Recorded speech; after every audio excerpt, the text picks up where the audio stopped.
श्रवण कुमार कौन थे? श्रवण कुमार की संपूर्ण कहानी। श्रवण कुमार का नाम उनकी मातृपितृ भक्ति के कारण जाना जाता है। वह अपने अंधे माता पिता के एकलौती संतान थे। एक बार जब वह अपने माता पिता के लिए जलाशय से जल लेने के लिए गए तब राजा दशरथ के एक बाण के कारण उनकी मृत्यु हो गई थी। जब भी बात माता पिता की सेवा करने की आती है तो श्रवण कुमार का नाम सबसे पहले आता है। यह बात त्रेतायुग की है, जब भगवान राम के जन्म से थोड़े समय पहले श्रवण कुमार नाम का एक लड़का था। श्रवण कुमार के माता पिता अंधे थे, इसलिए उन्होंने बड़ी ही मुश्किलों और कठिनाइयों से लड़ते हुए श्रवण कुमार को पाला था। इसलिए जब श्रवण कुमार लायक हो गए तब वह अपने माता पिता की सेवा करने लगे। एक बार श्रवण कुमार के माता पिता ने इच्छा जताई कि वे तीर्थ धाम की यात्रा करना चाहते हैं। तब श्रवण बांस की दो बड़ी बड़ी टोकरियां लेकर आए और उन्हें बीच में एक मजबूत लकड़ी से बांध दिया।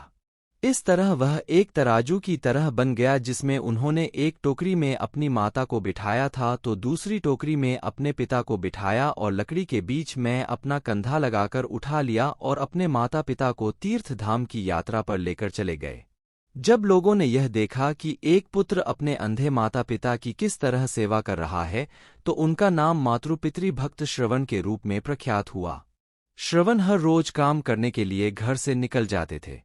इसके बाद वह जंगल से लकड़ियां काटने के लिए जाते और अपना चूल्हा जलाने के लिए लकड़ियां जंगल से बटोर कर लाते। उसके बाद चूल्हा जलाने के बाद वह अपने माता पिता के लिए खाना बनाते। श्रवण इतनी मेहनत करते देख उनके माता पिता हमेशा यह सोचते थे कि वह कब इस उलझन से मुक्त हो पाएंगे। श्रवण की माता घर के काम करने के लिए श्रवण को मना करती, लेकिन फिर भी श्रवण कुमार अपना कर्तव्य मानकर घर और बाहर का हर काम स्वयं करते थे। एक रोज श्रवण कुमार खाना बना रहे थे, तब उनके माता पिता ने उनसे कहा कि उन्हें प्यास लगी है।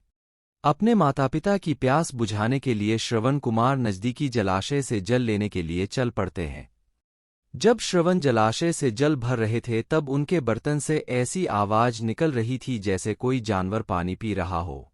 ठीक उसी समय अयोध्या नगरी के राजा दशरथ शिकार के लिए जंगल में आए हुए थे। राजा दशरथ के पास शब्दभेदी बाण चलाने की कला थी, जिसमें वह केवल ध्वनि सुनकर अपने बाण को निशाने पर मार सकते थे। श्रवण कुमार पानी भर रहे थे। उनके बर्तन से निकलने वाली ध्वनि जब दशरथ ने सुनी तो उन्होंने सोचा कि वह कोई पशु है जो कि जल पी रहा है। यही सोचकर राजा दशरथ ने उस ध्वनि की तरफ अपना बाण छोड़ दिया। जब वह बाण श्रवण कुमार के शरीर पर लगा तो उन्होंने जोर से चिल्लाया। श्रवण कुमार के चिल्लाने की आवाज सुनकर राजा दशरथ को आभास हुआ कि उन्होंने किसी मनुष्य पर बाण चला दिया है। अपने घोड़े से उतरकर राजा दशरथ तुरंत उस जगह पर पहुंचते हैं जहां पर श्रवण घायल अवस्था में पड़े थे। राजा दशरथ को अपने किए पर ग्लानि महसूस होती है और वह मन ही मन बहुत दुखी होते हैं और श्रवण कुमार से क्षमा मांगने लगते हैं। श्रवण कुमार उन्हें धीरज बंधाते हुए कहता है कि महात्मा, आप जो भी हो, मेरा केवल इतना काम कर दीजिए। मेरे माता पिता अंधे हैं तथा वह नजदीकी कुटिया में मेरी प्रतीक्षा कर रहे होंगे। आप यह जल ले जाइए और उनको पिला दीजिए। यह कहकर श्रवण अपने प्राण त्याग देते हैं। अपना मुख शर्म से नीचा करके राजा दशरथ श्रवण कुमार से वह जल का पात्र लेकर उसके माता पिता के पास पहुंचते हैं। वहां पहुंचकर जब राजा दशरथ उन्हें जल पीने के लिए कहते हैं तब वह दोनों उनसे पूछते हैं कि उनका बेटा श्रवण कहाँ है।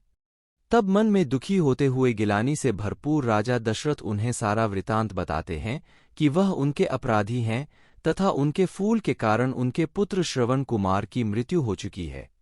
अपने इकलौते पुत्र की मृत्यु की खबर सुनकर दोनों माता पिता बुरी तरह से रोने लगे। रोते रोते श्रवण कुमार की माता ने अपने प्राण त्याग दिए।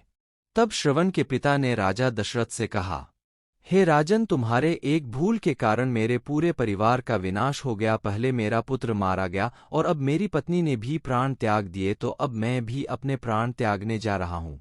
इसलिए मैं तुझे श्राप देता हूं कि जिस तरह आज मैंने अपने पुत्र के वियोग में अपने प्राण त्यागे हैं, उसी तरह तू भी भविष्य में एक दिन अपने पुत्र के वियोग में प्राण त्याग देगा।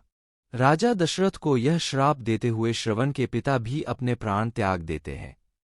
उसके बाद में दुख और ग्लानि से भरे हुए राजा दशरथ उन तीनों का अंतिम संस्कार करते हैं।